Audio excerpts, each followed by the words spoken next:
The Mario RPGs are some of my favorite games ever, but they all have some sections that range from mediocre at best to downright horrible. So I decided to figure out the worst area in every Mario RPG. I'm using area pretty loosely here, since these games are all structured differently. Sometimes it might be one dungeon, sometimes a whole chapter or world, and in one case, I'm kinda cheating and grouping a bunch of similar areas together because they all blend together for me. I'm mostly judging my personal experience of playing through each one, but the music, story, and atmosphere are all part of that experience too. Now let's start with Super Mario RPG. This is usually a really fast-paced game. You go into an area, get a few gimmicks, fight a boss, and you're already moving on to the next thing. There aren't many places where I feel like the game is actively holding me there longer than I want to be. However, the sunken ship is one of them. And the idea of it is really cool. An abandoned ship with skeleton enemies wandering around, notes scattered throughout that gradually explain what happened, King Calamari attacked the crew and sank it before getting sealed away, and then the treasure seller himself. I just don't think the gameplay does enough with that setup. Inside the ship, you eventually reach 6 separate puzzle rooms, each one giving you another clue towards the password, which is pearls, before the game will even open the door to the boss. Position yourself right, and a flying paratrooper knocks a ball off its perch onto a switch. Stop 3 moving springs at the right point so a metal ball bounces across all of them onto a switch. There's a 3D maze where the walls obscure Mario and you're basically moving and jumping without being able to see exactly where you are. That one's probably the puzzle that stands out most to me, though I wouldn't even call it the worst. It's kind of just like annoying in a completely different way from the rest. None of these are individually bad, and I figured out pearls naturally with no guessing or no looking it up.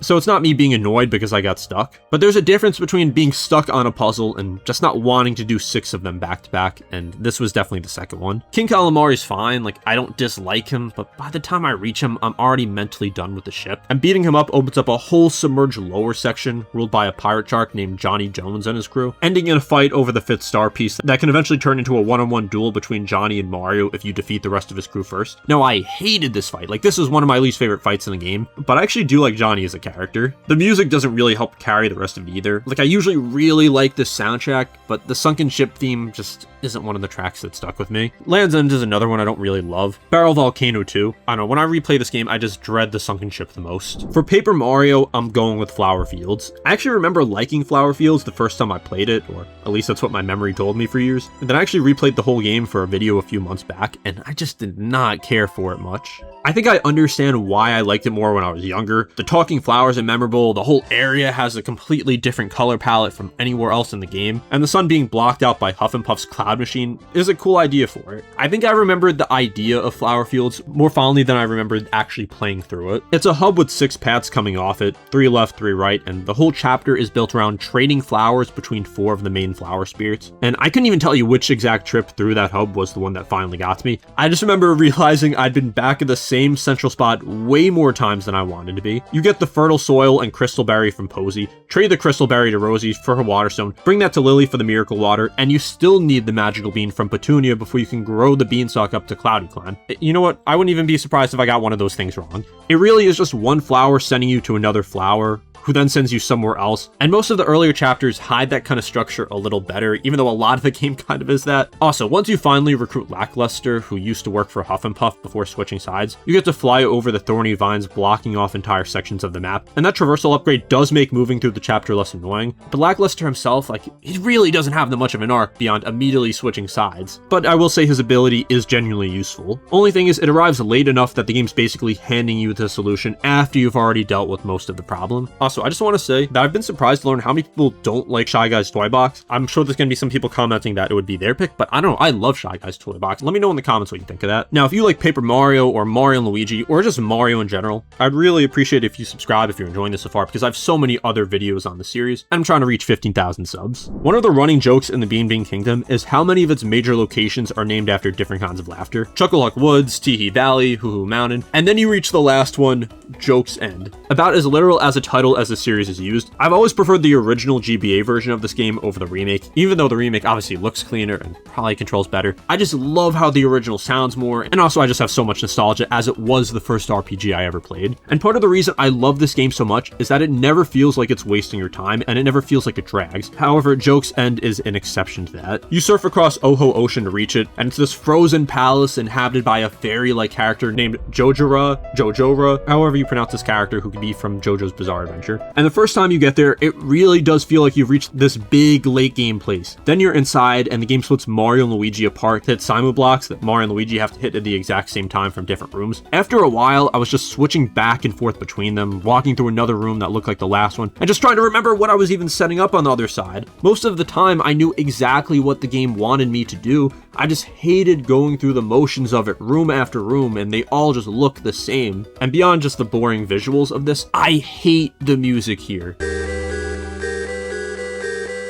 It just has this just empty, repetitive, annoying sound that makes me just want to turn down the volume. There's some tracks in this game I could listen to for so long. Like, so many of these tracks are just ingrained in my memory, but this one for the wrong reason. It's weird because this area also has some of my favorite scenes in the game, but I just dread actually getting to them. Thousand Year Door is one of my favorite games on this whole list, and I love how every chapter feels like its own little story. The Great Boggly Tree is probably the one where I love the idea more than I love the actual chapter. I actually don't mind Boggly Woods, the area surrounding the tree. It's this washed out muted forest where you meet Flurry for the first time, and that first impression sticks with me more than anything inside the tree does. I do think the idea is really cool. An enormous tree occupied by tiny creatures called Punies, under attack by the X-Nauts, and once Punio and the Elder agree to help you, the group grows from a handful of them to over 100 following you around like a tiny army. My issue is that having 100 characters follow you around sounds a lot more exciting than it feels to control. For some reason, Nintendo really loved to have 100 small creatures follow you around in GameCube games. I think the aesthetic itself has always bored me. I hated navigating it because every room looks close enough to every other room that I'd lose track of where I was constantly. Like, I played this game as a kid on the GameCube multiple times, and I actually played the Switch remake last year, and I was still getting lost here. On top of that, you're managing this whole crowd, which makes it a chapter I already really don't want to be in. The bubble room is the one that sticks with me the most, using Flurry to blow the group across a gap in soap bubbles, because that's the exact moment that they're most likely to scatter. I always felt like the game gave me this mechanic and that just made me go back and find everyone whenever it didn't work properly. I can't tell you if the remake improved their pathing, I don't know, maybe it did, but I still constantly was just losing them and not even realizing it. Maybe that's on me, but that doesn't change the fact that I don't really like this chapter. I will say though that the escape right before Crump's mech fight is actually pretty good. I was just happy to finally be moving faster after babysitting the Punies for the whole chapter. Another one I want to bring up is in the original there's General White's quest, but first of all I don't really consider that to be its own area since it takes place in many areas. And I will say at least it's greatly improved in the remake. Baby Bowser's Castle is one of the first real dungeons in this whole game. The Koopa Cruiser crash lands directly into it right after the Holly Jolly Village intro, separating the adults from the babies before the four of them reunite there. Partners in Time is a game I actually rank much higher than most people do. Like, it is my second favorite Mario and Luigi game, which I know is a very unpopular opinion. So the fact that I'm already getting impatient this early is not a great sign. It's room after room of just pretty similar stone corridors, and it teaches the swapping mechanic well enough. Throwing the babies up the ledges the adults can't reach, carrying them piggyback across gaps. Like, I understand how it works by the time I left, I just wasn't exactly excited to keep doing it for the next 20 hours. What actually bugs me is the contrast with everywhere else in this game. Like Inside You, wandering a Toadwood forest, that's been completely ruined by the shrooms. Areas that look like nowhere else Mario's ever been. All of that has a personality that Baby Bowser's Castle just doesn't have. It's a generic stone castle at the very start of the game that turns genuinely strange and interesting almost immediately after. I literally just remember the Koopa Cruiser crashing. I remember the adults and babies reuniting. I like finally having all four characters together, but then the Cobalt Star Shard is basically just sitting in a chest. It doesn't feel like much of an ending to the first real dungeon, and what I don't really remember are most of the rooms connecting those moments. And for one of those major dungeons in a game I rank this highly, that's not a great sign, although I'll say it gets much better after this, at least in my opinion. I am a massive Super Paper Mario fan. Legitimately a top 3 game of all time in my own humble opinion. One of the things I love so much about this game are the different areas, even the ones I don't particularly like from a gameplay perspective. Like Chapter 6's gameplay isn't the best, but I love the music, the atmosphere, the story beats here, and the third level here, which is technically 6-1 again, is one of the most memorable parts of any Mario game for me. I don't think there's one chapter here that goes 4 for 4 on the amazing levels, except maybe Chapter 8 and maybe Chapter 3, but I think all of them have something going for them overall.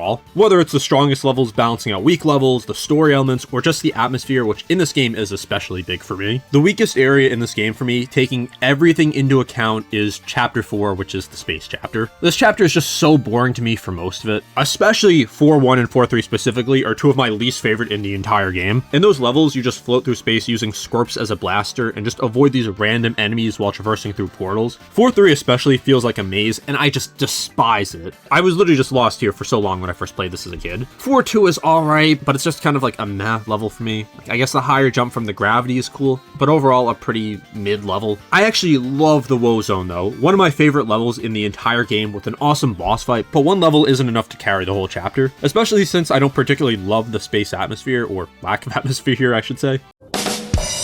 Meaning, you know, like, you're in space. Okay, anyway, I actually love space as a kid, and I still think it's a great location in some games. Like my two favorite games of all time, Mario Galaxy and Mario Galaxy 2. But it just didn't do it for me here. Scorps is cool, I guess, but again, that's not enough to carry this chapter for me. I'm mostly rating the areas based on the actual gameplay, so I don't want it to seem like I'm just picking this because I found the environment itself to be the most boring, but it definitely does factor into how much I'd like a level. I also want to bring up Chapter 1 because I see this as a popular pick, and while I don't love it or really find the environments that interesting outside of Yule Town, it's just kind of inoffensive to me. I love Bowser's inside story, and Fawful is one of my favorite Mario villains. I even like the whole idea of being inside Bowser. Huh?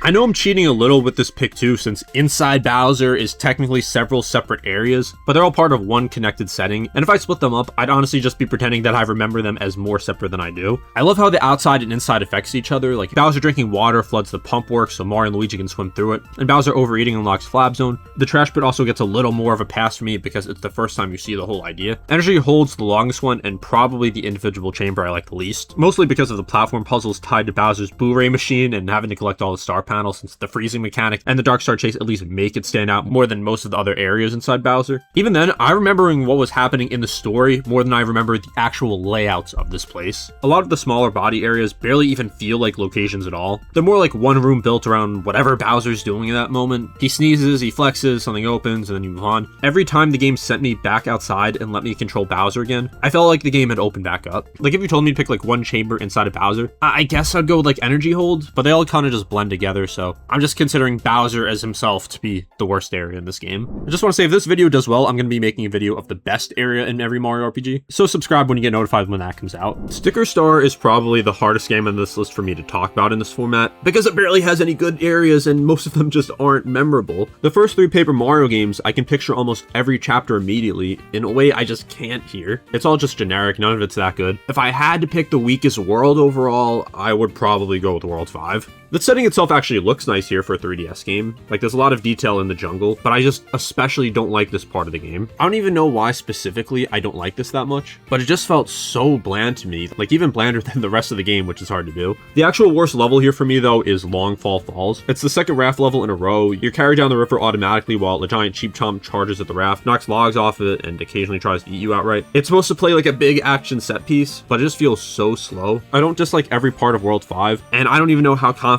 I am in this pick, because I think you can pretty much pick any world for this, but that's just what I'm going with for here. Dream Team is a game where I love a lot of the ideas more than I actually love replaying it, because almost everything in it lasts longer than it needs to, and Dosing Sands is where that's at its worst. It's a desert construction site, Shelltop's mining the place under their boss Brito, who's trying to turn it into a tourist attraction once the excavation's done, and Tasma and Bowser say they're going to take the Dreamstone, supposedly buried somewhere up in the sand, and getting up there means crossing sand flows that'll pull you under if you touch them wrong, using Mini Mario to slip through a gap, and Mole Mario to drill under gates, just to reach 4 required Deku pillows scattered across the construction site. None of these mechanics is terrible on its own. I was just tired of shrinking, drilling, finding another pillow, and doing another little dream section before the path would finally move again. It's like 4 times before the route up the sand flow even opened. By the time you finally reach the top and fight off Torkscrew to save Britta, the game reveals the whole thing was for nothing. Bowser and Tasma already took the Dreamstone. After that, you finally get to Dreamy Dozy Sands, question the Dreamstone spirit, learn the Legionary stack, and eventually fight Robo Drill Digger. The dream section is definitely more interesting to look at than the construction site, and the boss is cool, but I don't know, I just remember this dragging, I remember it just being annoying and tedious, and I don't love Somnum Woods either, but I think it's at least a little more interesting. Also, Mount Pajamja is just another one I don't care for, but for whatever reason, when I replay this game, this is my least favorite part, I guess at least outside the tutorial. This is by far the worst game in the Mario and Luigi series for me, and the generic settings are a huge part of why. Gloomy Woods is probably the area that makes this most obvious to me. Early on, it's a fairly standard forest, a Toad Village at the entrance, a rescue mission when you're helping trap Paper Toads find their way out, and a Mad Wiggler fights with Paper Kamek where Wiggler gets to act twice each turn. It just looks like a regular Mario forest. Like, there's nothing here where I look and immediately think,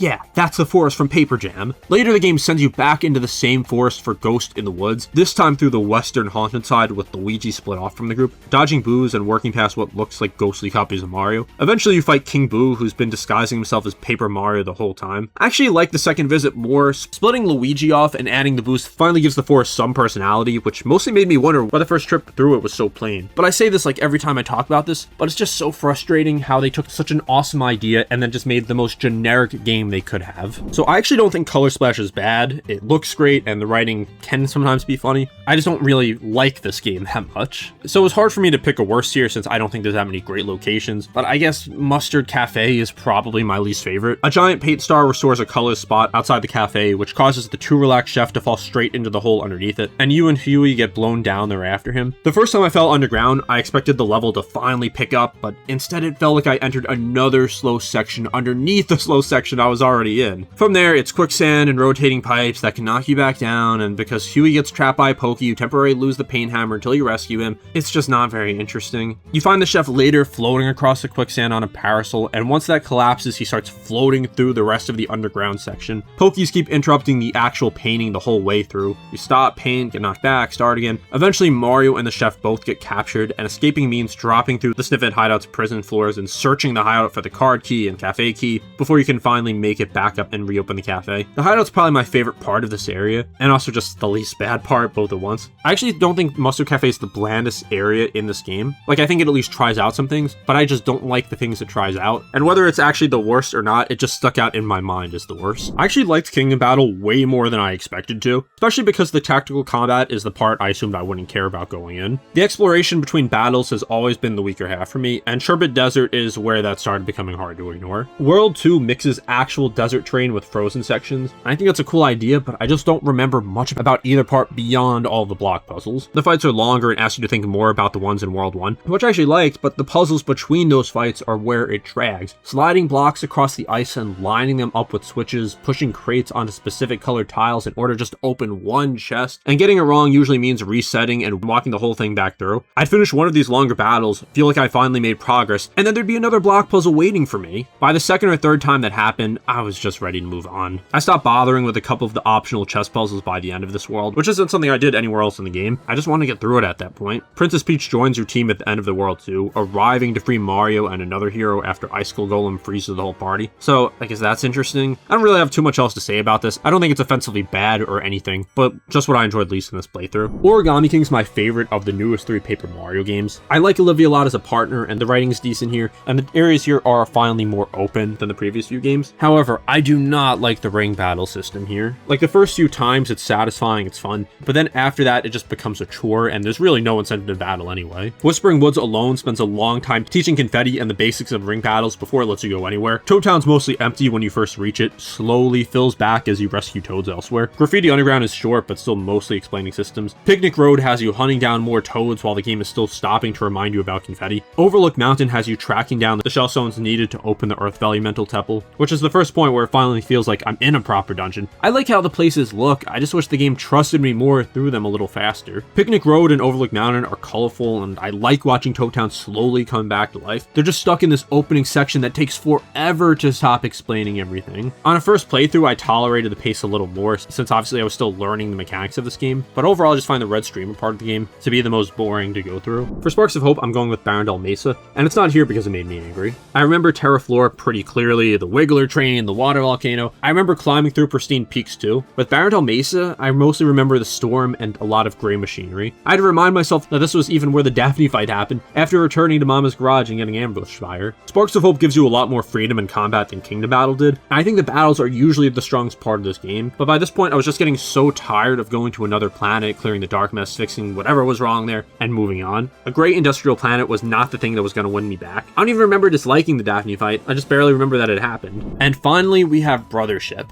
I wanted to love Brothership more than I ended up loving it, because this was the return of Mario and Luigi after years of the series basically being dead. One thing it does get right is that a lot of the islands at least feel different from each other, especially compared with Paper Jam, but it's probably the game where I felt the runtime the most, because so many islands find one idea and just keep making you do it. With All Sand Island, it's the last drifting island in the colorful sea. There's quicksand pits everywhere, and you use a lot of Bro Ball here, which I don't dislike on its own. I think actually rolling around in this game can be pretty fun when you're just using it normally, but All Sand mostly uses it to make you cross pits where one mistake means getting pulled under or running into something far stronger than you're ready for, since a lot of the pits are guarded by shark bones sitting far above the level of everything else on the island, and in fact anything else in the entire series. Like, I don't know if anyone's actually ever beat these in a fight, because the whole point is they're not meant to be beatable. And then there's that Oasis quest that just keeps asking one more thing: mushrooms, a brooch, the treasure fish, all those Seedle seeds, before it finally gives you the battle plug. The main objective, which is stick 'em loyal, sit behind the island's biggest and most heavily guarded stretch of sand, and getting to it eventually has Luigi using his Luigi logic ability to distract a group of shark bones so Mario can slip past and grab it. I'm not always a big fan of deserts, as you could probably tell, and this one I just did not like.